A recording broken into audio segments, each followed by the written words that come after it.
अपने क्रूज से हम लोग उतरे हैं। इसके बाद ये है हार्बर के पास का ये दृश्य, और ये बहुत ही क्लोज व्यू है हमारा, ये जो आपको दिखाई दे रहा है मैनग्रोव फॉरेस्ट।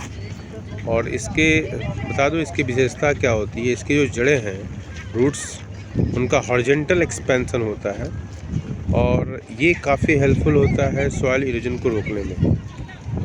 तो आप देखिए मैनग्रोव फॉरेस्ट, रूट्स। और अब हम लोग जा रहे हैं अपने डेस्टिनेशन होटल जो हम लोगों ने लिया हुआ है। तो उधर हम लोग, हमारी टीम आगे आगे देख रहे हैं, हमारी टीम जा रही है। माननीय KP सिंह जनरल सेक्रेटरी और पुष्पेंद्र जी ट्रेजरार PGT हिंदी, मनीष भाई और मैं और मेरा परिवार।